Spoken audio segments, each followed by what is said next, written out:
Oh my God. Episode 7. The Flavor Podcast. Sit down interviews with people adding their own tastes in their everyday life.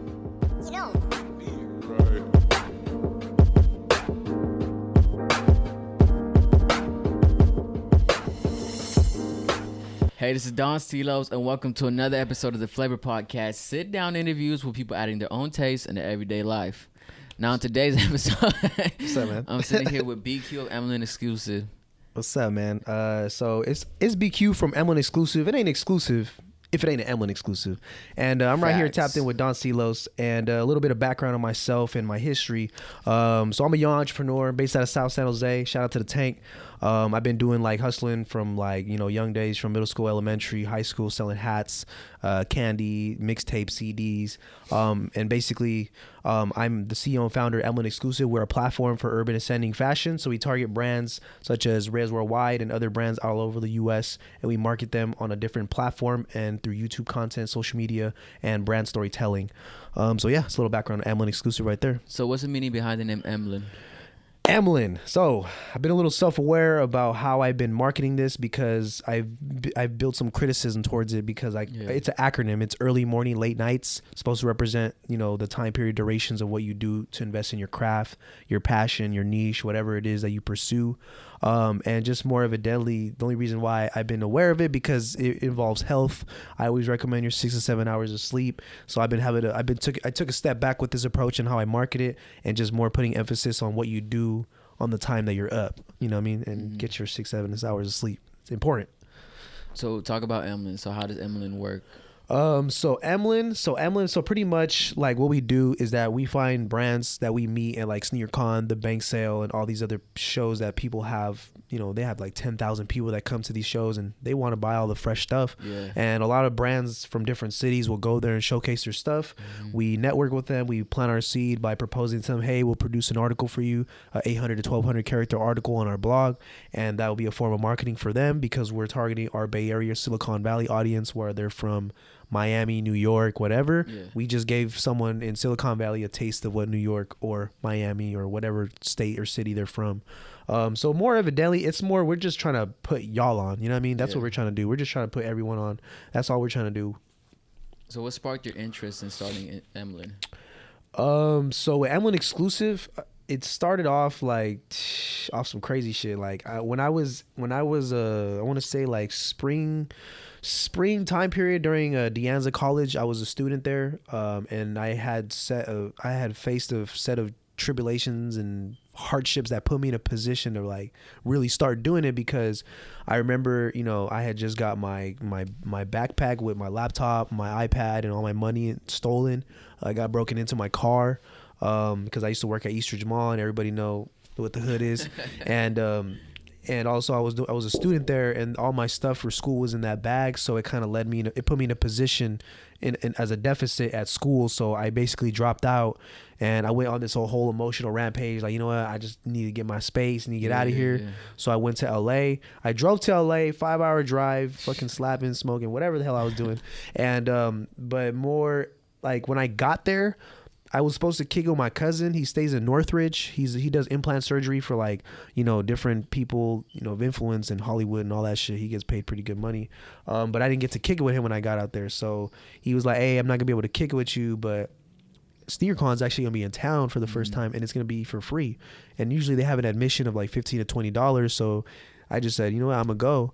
So but the thing is, what made this a huge factor on why EMLN is what it is now is because that was what that environment was. Supreme Bape and cool fashion, vintage clothing, sneakers, all of that. I was so fond of that at a very young age. I had Yums in middle school. You remember Yums? Yeah, the Soulja Boy. I had the all orange Yums, bro. I've been all about orange from day one. So shout out Soulja Boy, by the way, even though you crazy now.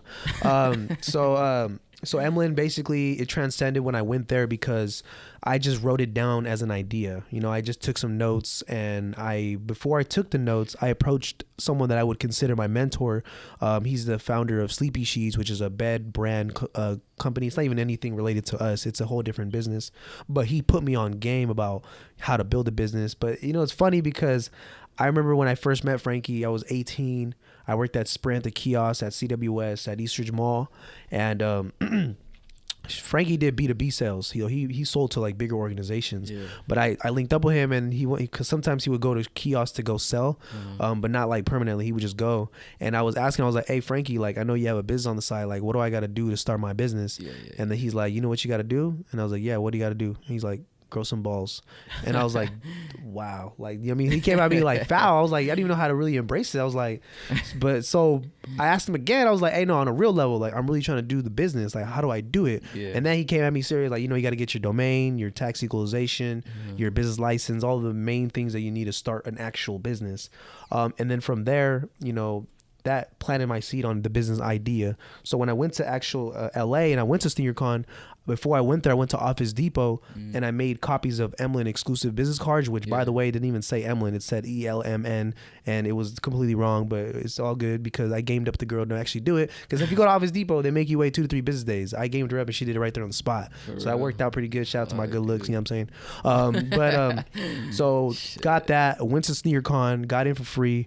I basically presented myself in a fashion when I was already an established business person. So I was like, hey, how you doing? My name is Brandon. I'm from Silicon Valley. I'm here to prospect brands to blah, blah, blah. Whatever my spiel was. I was a good bullshitter because if you're a salesman, you know how to bullshit. That's just a simple fact. But it put me in a position where I was getting a lot of connections, meeting a lot of people, making new friends. And then I tapped in with some dude named Lester. Lester's the owner of Struggle Lifestyle. He's a brand owner. And pretty much he was digging with everything I was talking about. So he gave me 2 tickets to the bank sale for free. And that's what actually resulted to me being put in a position to like learn and experience more, because I got to meet Blake from Popular Demand. Popular Demand is like one of the biggest brands in LA right now. I got to see Nipsey Hussle workshop, you know, his perspective towards business, and he was doing a collab book with an author, and he's planning to see with an app and all these tech businesses and stuff. So it was pretty cool experience to be around that environment, because it kind of set the bar, like what I want to do with this. So when I came back to the Bay, I recruited some brands from San Jose. I started putting them on, selling them, and then I started thinking on a bigger spectrum, like, you know what? I should basically reach out to different people in different states and different cities, because they're everywhere. You know what I mean? If someone says no, someone else will say yes. You know what I mean? So that's how I've always approached it with EMLN. So yeah. So how important do you think networking is as far as business? Networking is super important. And if you know how to talk to people and you got some swag and you know how to be funny, like you got to use that shit. Use that shit to your advantage. Like if you're not doing any of that shit and you just got a dull ass personality, you are like closing more doors than a jail cell, bro. Like you're not talking to nobody. And I'm gonna be honest with you, like whatever vision you have for yourself, like the process of you getting there will slow down, because for one, like how did I meet you again? Like I don't remember how we met. I don't know, bro. He just popped up like, "What's up, Don Silos?" Like, no, I think I reached out to you on DM. I reached out to you on DM, and I slid on the DMs, no homo. And then we was talking because I was digging your stuff, and I bought some. And I think you linked up. We linked up, and then we had some key swirls. I busted a mission to the tank. Yep, to the tank. Hit a key for the swirl margaritas. That would be the one. If you haven't had a swirl margarita at Keys, bro, you gotta. I'm trying to franchise. I'm gonna have to buy you. I'm gonna have to buy a share one day. But yeah, so but just that in general, like you know what I mean, just the idea of me meeting you, that put me in a position to be on this podcast and be introduced to the audience in the Valley. You know what I'm saying? Because I got large respects for what's potentially going to be out here, because a lot of people, a lot of gentrification going on in Silicon Valley, bringing a lot more population here, and that's going to open more avenues of business and all this stuff. So I see the bigger picture. That's why I like to come out here and stuff. So it's lit. So what's one of the biggest lessons you've learned with EMLN exclusive?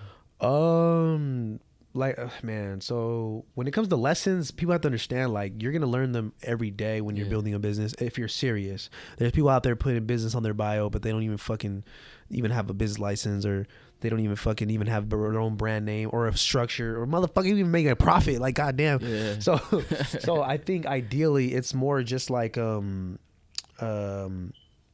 I'm sorry, bro. I forgot your question. That was my bad. What was your question again? What was your biggest lesson so far? My biggest lesson so far was more just like understanding like the little situations that were going on. But I think, like I said, there's a variety of lessons, but more evidently, it's more like what you do with them. You know what I'm saying? Like once you learn from it, you can't replicate the same problem, because now you're putting yourself in a deficit. You're slowing down. You're not even learning. You know what I mean? You're literally just going one ear and going out the other. So I think one of the main ones, honestly, I did an event. I did an event, and the reason why this event was a big lesson is because I knew why it was important to have leverage, why it was important to have some type of control. Yeah. Because I'm not talking about controlling people or anything in that aspect. It's more of just having leverage to provide a solution if something ever goes bad, which did, because I had an event at the Coyote Ranch at South San Jose, kind of like borderline Morgan Hill, and we held an event with like Showbanga and D-Mac and Krizia, Prince Soul and Craig White and other artists of influence that were there. We had vendors, like we have at least like 12 to 15 vendors there, like Cradle Immortals, Prodigy Collective, you know, a bunch of different brands from all over the Bay Area came down. And also we had like, you know, we had food, we even had a bar, man, like goddamn, we had everything in this venue. But keep in mind, this is a venue where they have weddings at. Yeah. Everybody that's been to a venue where the wedding's at knows that it's lit. So that's why I'm telling y'all is that imagine all this at that type of environment. So that's what we held. And I was contracted to an individual of an organization for the youth, and we came to an agreement where it was 50-50. Basically, we put together the event. It was a two event in one. Yeah. So basically, he did a daytime event. We did the nighttime transition for the younger crowd. His event never even happened. It even happened, by the way. They canceled it because it was unorganized. Damn. They started emphasizing on ours because they see the progress. I had volunteers, we had interns, we had people in our organization really putting in place. So, and keep in mind, I have never held an event at that magnitude. So and I think that also comes down. I'm sorry, go ahead. So what happened? I think what happened was that Homeboy kind of cut the set off during D-Mac's performance, and that's what led to like a lot of upset people that came to pay to see Showbanga and D-Mac fully perform. Yeah. And you know the tickets were kind of costly. It was like $25 to get in, and up front, and then online was $15. So that was beyond my control, and that was a lesson that I learned, because what made it disastrous is that I had my brand everywhere. I had posters, I had stickers, I had everything. So everyone was referring back to me. And from what I've learned is that you just got to take ownership for whatever L you got at the end of the day, whether it's not your fault or someone else's fault. But that was probably one of the lessons I learned, is just always having control and leverage all the time. So that's one of the biggest lessons. What about one of the biggest accomplishments that you feel?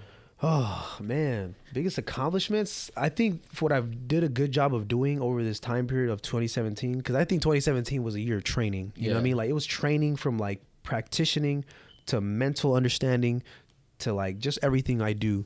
So I think it was my first accomplishment. What I really want to share is that when I went to SneakerCon for the first time and I met Lester and he hooked me up with those tickets, I was amazed by how much money these kids were making, right? I was just amazed, right? And I was just like, I couldn't even imagine myself doing that. And then a year later, we were at that same event at LA with our shit, with everyone's shit. And that shit was a huge accomplishment for me, because what was that feeling like, you know? If that's what it felt like when I scored my touchdown against Santa Teresa, our rival school, when I played Oak Grove. You know what I mean? And the reason why I bring football up is because that's what I was so passionate about, and that was something that I cared about so much that I put all my energy and effort into it. So like accomplishing something like that on this level, that's that same feeling I got. So that's what I would really like say.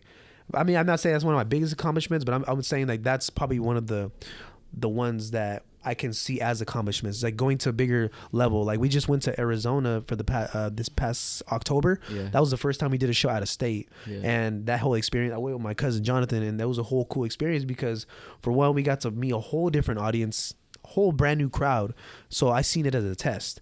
Like if people like this stuff, it works. If they don't, it fucking sucks.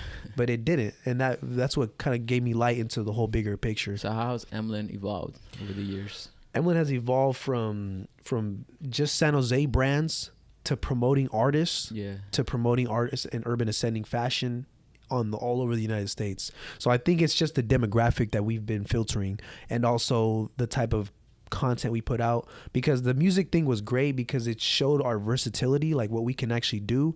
It showed what skill craft people that were involved, and keep in mind, the people that were involved, these are not people that we went on Craigslist and we were like searching jobs and all this stuff. We weren't even in a position to do any of that. You know what I mean? So we basically networked amongst the people we know. And I was very selective. I wasn't going to pick my best friends. I had friends that got butthurt because I didn't want to continue doing business with them. And no disrespect to them. You know, I love them at the end of the day, but I see things on an unemotional aspect. You know, I just got to make sure we were able to execute the vision.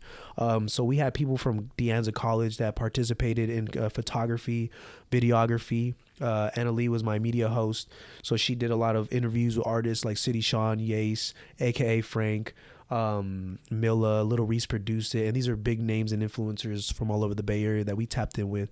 And for me, what I felt good about as an accomplishment was showing another person what they could do, because Annalie originally wanted to be a doctor, and I don't know why the fuck she wanted to be a doctor when she told me she wanted to be a Victoria's Secret Corporation employee. I mean, something like that, right? But the whole concept was just like, I wanted to show people that aside from a whole structure, college, job thing, that you can actually do something that you really, really like. Yeah. Like you legit want to do for a living. Like when we were little kids, we all wanted to do something crazy like Superman and all that shit, right? But it was be an astronaut. Exactly, some weird shit, right? But the thing is that it was always our parents, society telling us that we couldn't, right? But why is it us millennials, we thought differently? You know why? Because we were raised by, you know, our parents that were immigrants or people that were in a lower foundation or something like that.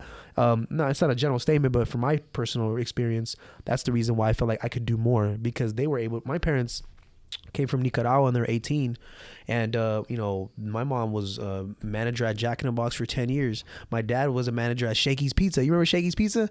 Shakey's everybody knows Shakey's Pizza. That is like one of the classic pizzerias in Eastside San Jose. Everybody knows. I know you don't know because you're from the Valley, but back home, that is like that's like basically that's like Roscoe's Chicken and Waffles in LA type shit. Bro. You know what I mean? So my dad was working there for a minute, but now, you know, my dad went into real estate market. He went back to school, and now he's in IT for NASA, and also contracted for Motorola. But just the fact that he was able to accomplish that for where he came from, that whole mentality, that work ethic, that's what I've inherited from my family. And I feel like I have that Nicaraguense like work ethic. You know what I mean? Like back home, like I've been to Nicaragua like over the years, and the hustle out there is like, you know, they're selling waters, they're selling, you know, they're selling rosquillas, they're selling all this type of stuff. They're hustling, trying to make a living. But the thing is that there's no structure. The economy from when I went, it's been a while since I've been, by the way. I'm not bashing my home country, but economically it wasn't all the way there back then, especially where my mom was from, because that's where I was always at, which was in Granada. But like everybody was hustling on their own stuff. There was no like career, no job, no, unless you paid for it. You know what I mean? And some people were fortunate enough to do that, but not everyone was. And I think me seeing that was normal for me. You know what I mean? So coming here to the U.S. in middle school, you know what I used to do? I'm not proud of this, but this is just an experience, and I think I want to tell a story. Is that I used to go Black Friday shopping at Best Buy. Shopping, right? More like a 5-finger discount. And I would take all the latest albums from Young Jeezy, Hustler, Tracks a Million, like people in the 2000s. I was like young. I was like only like 16 years old, 15 years old. I was doing that. I was hitting licks at Best Buy. My cousin was there. I was there, and I would come out with like up to 16 CDs, right? OP. And my dad had a large thing of blank CDs. I would make 5 copies of each album. I would label them and then sell them for $5 at middle school in Davis. I was the first kid to have a sidekick in 7th grade, and the sidekick back in 2006 was like the iPhone X right now. If you had the sidekick, you was the man, bro. I was the man, bro. People were like, they were hating on me. You know what I mean? So I just think like you had it on the whatchamacallit, like the lanyard. No, I used to download the little app where you can, every time you swipe it plays a song. So I would swipe it and it would play the game, like how we do. Like I was like that back in the day. But what I'm saying though is that like just that work ethic, that Nicaraguense hustle, like I got that from my culture and my origins, and I feel like I've had that over time. I sold CDs, hats. I used to beat people in bets in Madden and FIFA, beat them for their hats and sell them and flip them for $15 to $20. My brother had a plug at Hat Club at Milpitas Great Mall. He got 10 hats for $50. I took all of them and I flipped them all for 30, and I made my money back. And I was in high school. You know what I mean? I always had some type of hustle, like what I'm saying. So what does the future hold for EMLN? Whew, man, I don't even think people are ready. I feel like it's too much for people to embrace and really think on a bigger pedestal, because for me, I've always used double XL as an analogy for EMLN, because double XL has the mainstream standard of an artist, right? And I feel like the way they market those artists, they put them on a higher platform. And I like to use Thizzler of a more prime example because it's more relative for the Bay Area. They put on artists that are doing their thing, they're hot, but they're not mainstream, but they're people that deserve it, you know what I'm saying? And they became that platform for artists. I am trying to replicate that for urban ascending fashion. And like I said, there's millions of brands from California, Bay Area, the United States, international shit. You know, I wouldn't be surprised if they're brand on Mars. No, I'm playing. Nah, but I'm just saying in general, like there's just so much of a market. You only need 5% of the hottest shit to really have something to present to the consumers. And at the end of the day, a good brand is just what the story is. It's not about the texture and all that. You know what I mean? There's billionaires that have invested in companies that failed. Yeah. You know what I mean? But there's broke ass people that build a brand that became millionaires. It all comes down to the storytelling. That's the beauty of America. So if you could go back in time and tell your 18-year-old self Oh. one word of advice, Ooh. what would that word of advice be? Man, that's pretty tough because I was a dumbass back when I was 18. So I could tell myself anything and I probably could have learned something. But I think more evidently it was just more like save money, man. Just save some money. Like, and the reason my situation would be save money is because I was exposed to like a form of like a level of standard of money making and experiences at a young age that made me like remind myself every time when I did something like this ain't good enough. Like I went to freaking Miami and I stayed at Nikki Beach at Royal Palms Hotel, all paid for, when I was 20 years old, and I wasn't even old enough to get into the clubs. You know what I mean? So like that whole experience at the very first time, those standards were set very high because my mentor, the owner of the third party franchise Sprint by California Wireless Solutions, you know, he respected my work ethic, so he always compensated me for what I deserved. And like I loved how he did that though. He had control to change someone's whole situation. If I had the ability to change someone's whole situation, I mean, you can accomplish so much. You know what I mean? I feel like you could help so many people out. Like when I hear people wanting to help other people being broke, I see that as like, you're selfish. And the reason why I say you're selfish is because if you were more selfish, you could provide yourself more to give more. You know what I mean? And that's how I see it with myself. Like I just feel like the standard with EMLN on the direction it's going, it's on a bigger pedestal. I see us replicating Complex. I feel us dominating Zoomies and Mainland and pushing them out the water. Because why is it that they have all the sales? Because they have the money to manufacture all the buildings and all the store locations. But what story are they telling? People are buying coffee at Starbucks because it's Starbucks when they can get the same coffee at McDonald's. You see what I'm saying? It's all about brand storytelling. If you could tell a story, like every brand has their own story, which you do, and so do I, and Prodigy Collective and Cradle Immortals, Infant Legacy, they all have their own story that people love to hear because they like a success story. And I feel like if people heard more of these people's voices, EMLN Exclusive can be the dominant platform to dominate the entire space. Because if you think about it, how many people you know that are actually putting brands like you and other people on besides like Complex, Karma Loop, Hype Beast? But how high do you have to aim to hit there before you actually get that voice? You see what I'm saying? How many years in a time do you have to put in? Well, all I got to do is make a phone call. Someone in New York, hey, original work, Ray J, you want to pull up? Shout out to y'all, by the way, because they coming down for SneakerCon in the Bay Area March 31st, so they're gonna be on the podcast too. So it's just the whole concept. Like it's too much for people to understand, I feel, because it's really early. So just more of a deli, just replicating Complex and dominating the space and conquering e-commerce platforms. This is lit. So if there's somebody right now listening to this audio, right? There is, for sure. And they're hesitant in starting out in whatever they want to do. What's your one word of advice you give to them? Be a practitioner. Get the fuck up and do it. Stop fucking chilling at the house. Stop fucking smoking blunts all day from nighttime to daytime.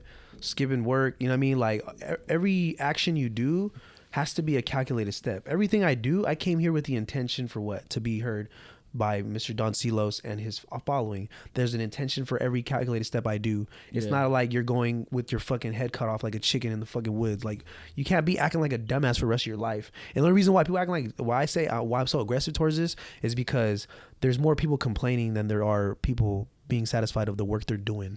You know what I mean? And I've been victims to this. Like I've seen people do it on a level, and I just feel like just be a practitioner. Just do it and experiment, try it, because worst case scenario, it just sucks and you move on to the next thing. If it sucks, at least you know it sucked and you know what could have worked better if you tried something else. But how can you know that if you're just thinking to yourself like, it probably won't work? One quote I heard is the only real failure in life is the failure to try, and that's kind of something I go by. It's true. So where can people find you on social media? People can find me at BQUUU, that's 3 U's, and EMLN Exclusive, EMLN Exclusive. And then you can check us out on our YouTube channel at EMLN Exclusive, on Twitter, and also on Snapchat, all social media platforms. Catch us. You're going to see us one way or another. So any last words to the people? Shit. Everybody, man, that's watching this, I just want you guys to take a chance to really like reflect on what you guys are actually doing, whether you're building a business, a craft, a sport, knowledge, whatever the fuck it is. You guys need to write your shit down on a piece of paper, Put it on the wall. Remind yourself every single day, because if you're not willing to do this for free every day, then you're not willing to do it for when you get paid, because I just don't think that is going to be the separation from the person that wants it from the person that says they want it. It's a whole difference. And somebody in fucking New York that's doing the same thing as me, he might have the same exact idea as EMLN, but he's not fucking working every day like I am. You know what I'm saying? So I know that for a fact. It's lit. So remember, guys, life is all about flavor. Remember to have your own taste in everyday life. You need that flavor, man. Nobody likes flavorless Rice Krispies. You know what I'm saying? It's just nasty. So thanks for listening. And we'll catch you on the next one.